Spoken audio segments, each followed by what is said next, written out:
My husband, the CEO of a major company, humiliated me in front of everyone, telling me I was useless and firing me on the spot. What he didn't know: I secretly owned 95% of his company. And 5 days later, at the shareholders meeting, I showed him just how wrong he was. My husband liked to perform authority the way some people collect vintage cars, loudly, with polished chrome. That morning, in a glass-walled conference room 27 floors above Madison Street, he pointed to the door and said, "You are useless here and incompetent in such matters. Get out." His cufflinks flashed like exclamation points. I smiled, tucked a loose strand of hair behind my ear, and said, "Fine. Fire me." The partners around the table did their best to study their legal pads. You could hear the city under us, horns, wind curling around steel. Someone coughed. Someone else stirred ice in a glass of cold brew. I walked out, heels clicking, as if I were simply taking a call. No one noticed that I left my tote bag behind on purpose, or that the tote bag had a second zipper. 5 days, I thought in the hallway. 5 days until the shareholders meeting. In the elevator, I felt that familiar tug, anger wanting to flare into something reckless. But anger had never helped me. Precision did. I pressed G, rode past my reflection in the mirrored paneling, and took inventory of the small things that anchor a person when life tilts: the scent of my orange hand cream, the soft rasp of a paper ticket from the dry cleaner in my coat pocket, the way morning light looks when it hits the marble in our lobby like milk poured into coffee. Outside, Chicago was all brisk air and promise. I walked to the cafe on the corner where the barista knows I prefer decaf afternoon but was making an exception. "Rough day?" she asked, sliding me a latte without waiting for my order. "Depends who's keeping score," I said. I met Chris at 25, married him at 27, and helped him build a logistics company out of a leased warehouse and a borrowed Wi-Fi signal. He kept telling people I had a good eye for people, which was code for free HR, free planning, free crisis management. I told myself it was love and building something together. He told himself a different story, that he was a self-made man, and my labor was air, useful, invisible, owed. It's funny what men think you don't understand when they're certain you couldn't possibly own the room. It's funnier what they sign when ambition is humming in their ears like a favorite song. I took my coffee back to the office and retrieved my tote from the conference room while the guys rearranged themselves around their egos. At my desk, tucked under client contracts and a letter opener shaped like a sailboat, was a small fireproof envelope. Inside, copies of transfer confirmations, a trustee's letter, and a stack of proxy assignments bearing my maiden name. 95%. The number always looks absurd, even to me, as if authority itself were a costume that could be folded and placed in a file. I hadn't told Chris because I wanted to see who he'd be when he thought I couldn't stop him. In our second year, when a cash flow crisis threatened payroll, I called my late aunt's attorney in Des Moines, the woman who taught me that the quietest leverage holds the most. We structured an investment nobody needed to brag about, him as face, me as ballast. The equity slid across like a chess piece, silent, inevitable, final. The cursor blinked on my screen. A new calendar invite appeared: special shareholders meeting, Friday 9 a.m. Chris had even chosen the boardroom with the skyline view. The agenda was simple: personnel decisions. Strategic realignment. A prelude to my erasure, neat as a spreadsheet. My phone buzzed. A text from him: "Let's keep home out of this. Don't make a scene." I smoothed the trustee's letter with my fingertips. My voice, inside my own head, was steady: "You don't have to make a scene to make a point." I slid the envelope back into the tote, zipped it, and stood. Through the glass I could see Chris laughing with 2 directors, arms thrown wide, a man explaining a future in which I did not exist. He didn't look like a villain, just like a person who had never been told no by someone who meant it. "Ma'am?" The receptionist's voice floated over the hum of printers. "There's someone here to see you. Says it's about the upcoming vote." I turned, and saw the last person I expected, holding a sealed, certified packet from the transfer agent, my maiden name typed in stark black letters across the front. The receptionist placed the thick envelope on my desk as if it were something fragile. My name, my maiden name, was typed neatly across the front, the way it appeared on the share registry. I ran my thumb over the embossed seal, a little ridge of power pressed into paper. Who delivered this? I asked. A courier. Said it was urgent. I waited until she walked away before I slid my nail under the seal. Inside, the letter confirmed what I already knew: my ownership had been officially verified. 95%. Not a whisper of doubt left. The timing, though, why now? Why not a week ago, or after the meeting? Someone else knew. That thought curled around me like a draft of cold air. I tucked the letter into my tote and leaned back in my chair. Through the glass wall, I could see Chris gesturing with his usual flourish, charming another director.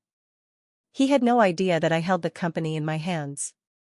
No idea that his firing me was little more than theater performed for an audience that would not matter in 5 days. But if someone else had seen fit to confirm my ownership, who were they trying to warn? Him? Or me? That night at home, Chris was unusually warm. He poured me a glass of wine before I could protest, asked about my day as if the conference room incident had evaporated. You know, he said lightly, you should take some time for yourself. Travel. Get out of the grind. You've earned it. I smiled into my glass. Earned it? Or does he want me out of the way? The irony was sharp. He thought he was building a stage to announce my exit, while I was quietly assembling the stage on which he'd discover his. I said nothing, only kissed his cheek goodnight and slipped into bed, heart thrumming with a rhythm I hadn't felt in years. The next morning, I spread documents across the dining table. Shareholder rights. Voting procedures. Quorum requirements. Everyday words turned into weapons in the right hands. I highlighted clauses in yellow, dog-eared pages, and felt the shape of the plan crystallize. But the strangest part? I wasn't angry. Not in the way people expect. Instead, I felt calm, like watching a tide roll in, inevitable, patient. Revenge wasn't about raising my voice or throwing dishes. It was about waiting for the precise moment when silence speaks louder than rage. Still, I couldn't ignore the envelope's timing. The letter came from the transfer agent directly, but who had ordered the verification? Someone inside the circle, close enough to understand the stakes. My stomach tightened. Allies existed in the unlikeliest places. So did enemies. At lunch, my phone buzzed. A blocked number. I almost let it go to voicemail, but instinct told me to answer. A woman's voice, steady, low. Mrs. Bennett, you don't know me. But you'll want to watch what your husband does between now and Friday. He's not planning just a restructuring. He's planning something that could cost you more than your seat at the table. The line went dead before I could speak. I stared at my reflection in the dark screen, the ghost of my own face staring back. For the first time, I wondered if this game was larger than just one man's arrogance.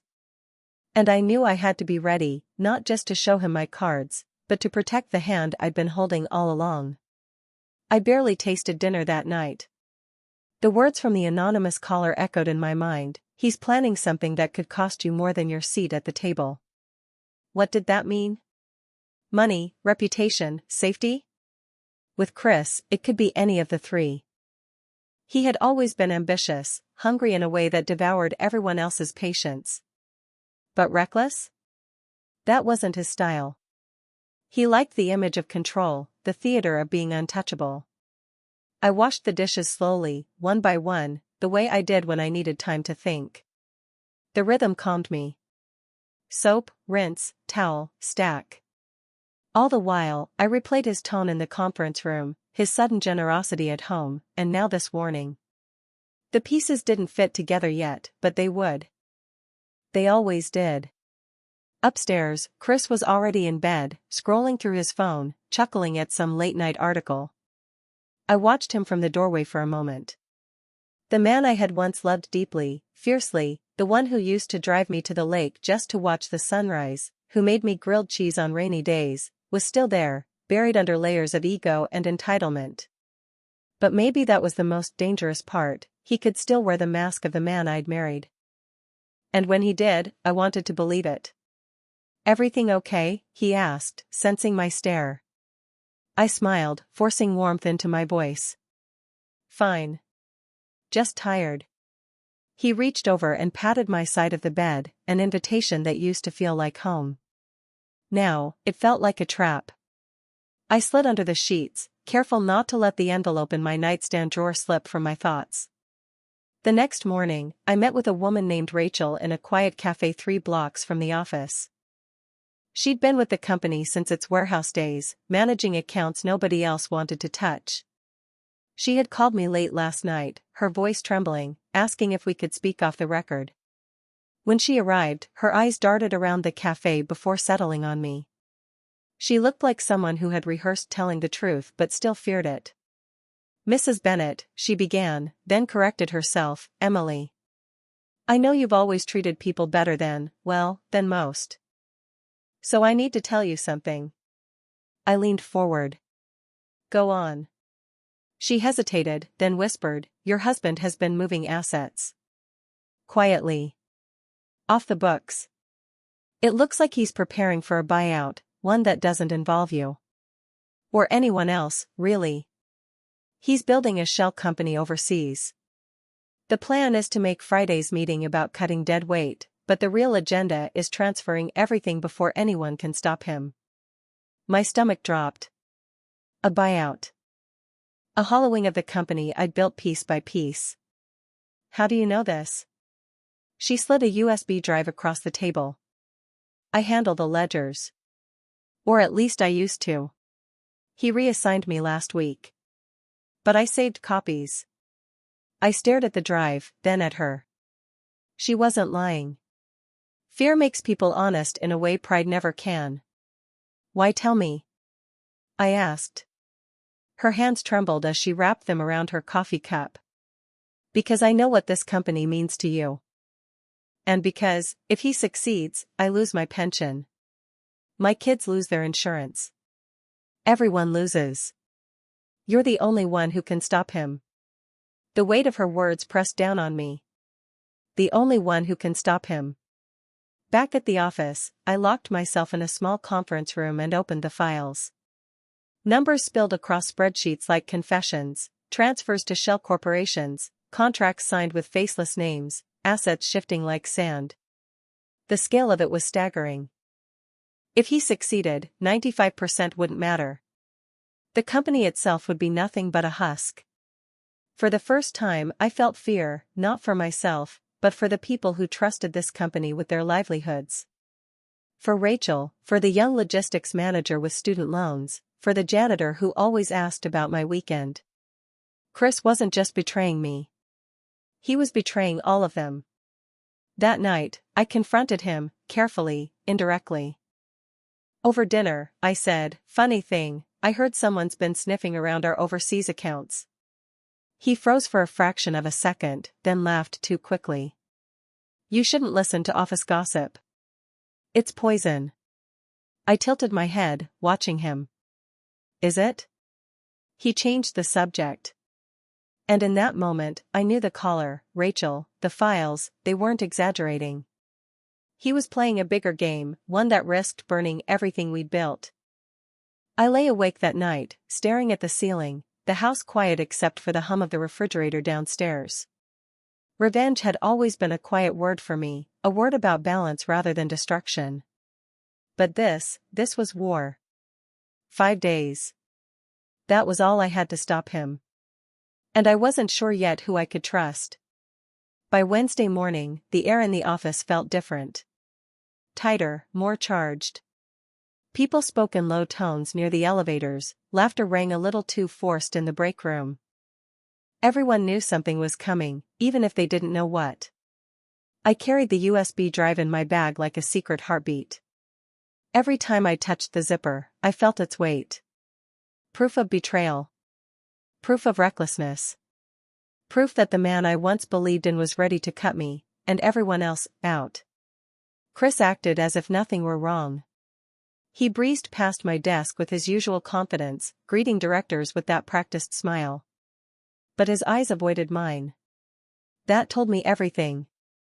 He knew I suspected something. At noon, I called Rachel. "I've seen the files," I said. "You were right." Her relief was audible. "So what will you do?" I looked out the window at the skyline, steel and glass piercing the September sky. "I'll do what he doesn't expect. I'll wait. And when the time is right, I'll let him reveal himself." Because that was the point of no return, not when he fired me, not when I saw the spreadsheets. It was here, in this choice, to stay silent until the stage was set, until his own arrogance lit the fuse. That evening, Chris poured himself a drink and announced casually, "Friday's meeting is going to be historic." He didn't notice the way I smiled at his reflection in the glass. "Yes," I said softly.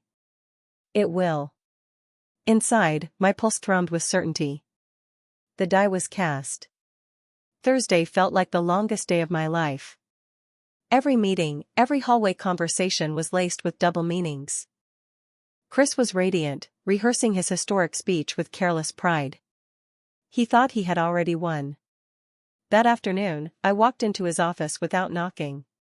He was hunched over a stack of papers, the blinds half-drawn, his tie loosened. For once, he looked less like the untouchable executive and more like a man carrying too many secrets.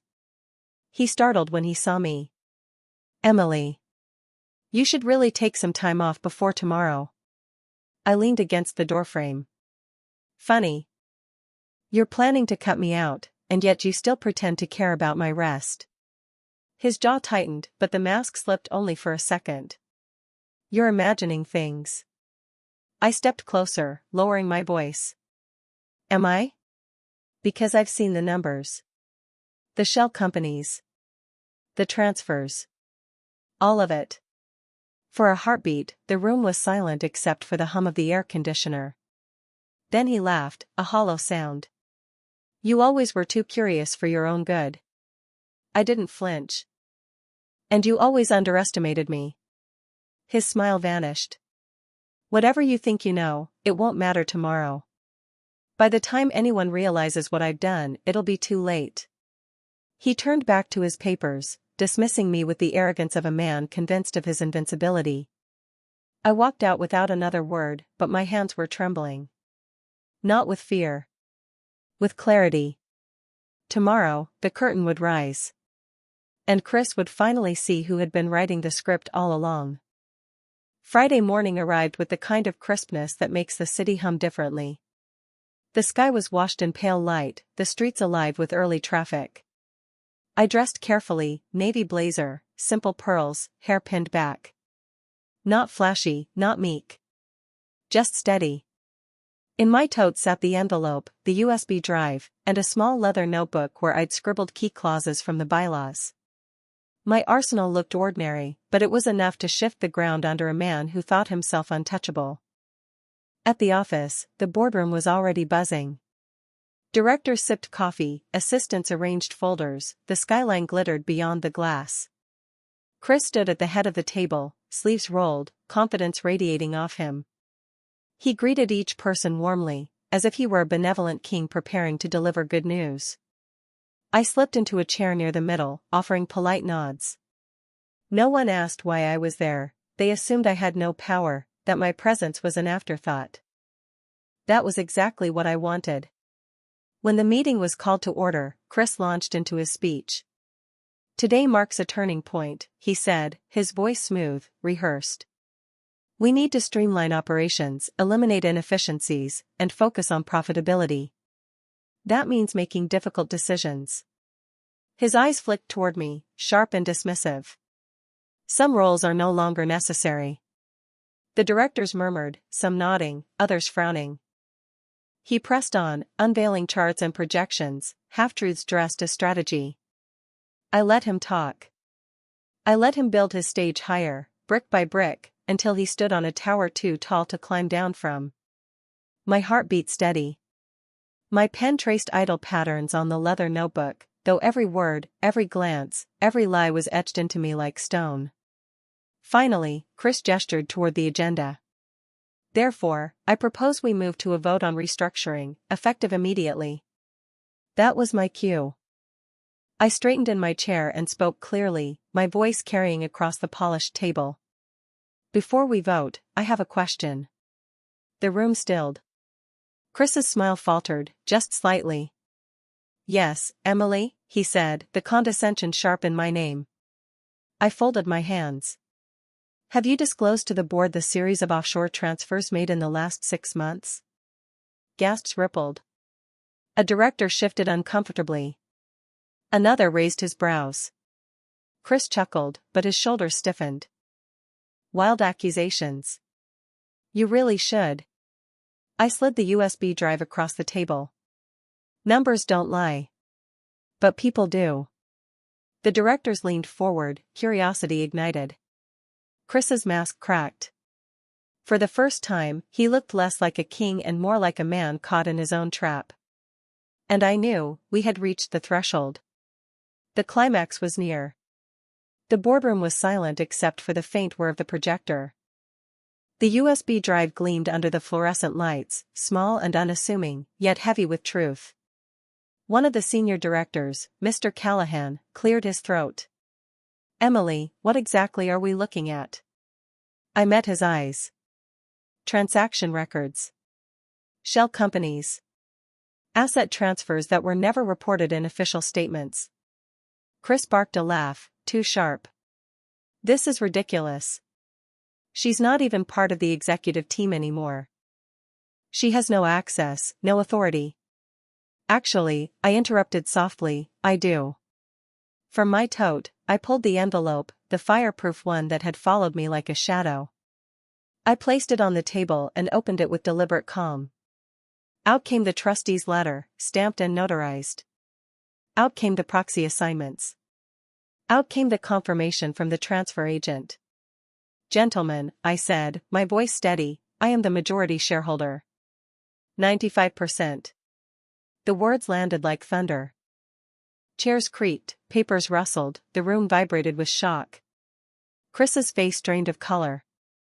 That's impossible, he whispered, then louder, this is some kind of forgery. But the documents spoke louder than his denial. Callahan reached for the papers, scanning them quickly before passing them along. Murmurs grew as each director's eyes widened. I leaned back, watching Chris unravel. His confidence slipped, layer by layer, replaced by disbelief, then panic, then rage. You, he began, pointing a trembling finger. You planned this. I met his fury with calm. No, Chris. You planned this. You built your empire on the assumption that I was invisible. That I wouldn't notice. That I wouldn't matter. All I did was make sure the company had a safety net. Turns out, that safety net is me. The silence stretched, thick and unbroken. For the first time in years, Chris had nothing to say. And I knew, his reign was ending before everyone's eyes. The silence in the boardroom was broken only by the shuffle of papers. Directors exchanged glances, some shocked, some almost relieved, as if the truth had been waiting just below the surface, aching to be revealed. Chris slammed his hand against the table. This is absurd. You think you can just waltz in here with a stack of papers and undo years of work? His voice cracked at the edges, no longer smooth, no longer charming. I didn't flinch. Undo your work? No. I'm undoing your betrayal. The directors murmured again, louder this time. One of them asked, is this true?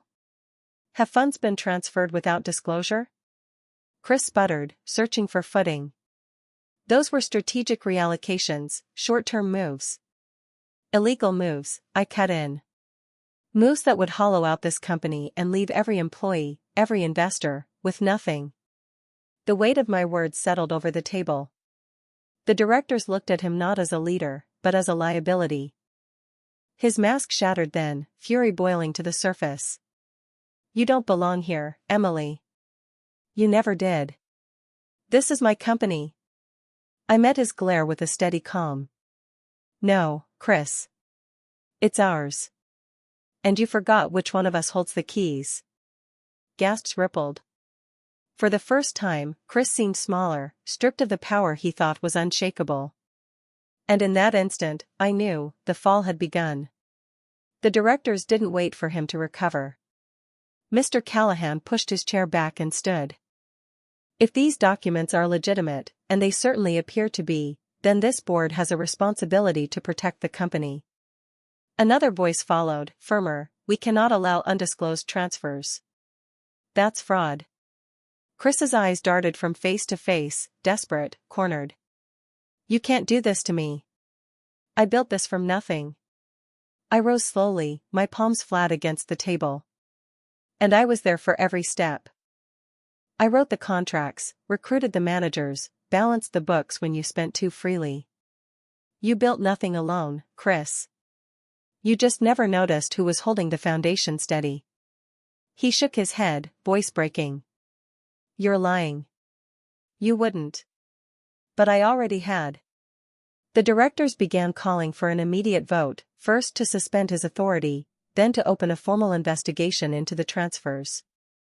I watched his face crumble as the reality sank in. The empire he thought he controlled was no longer his. His voice dropped to a whisper only I could hear.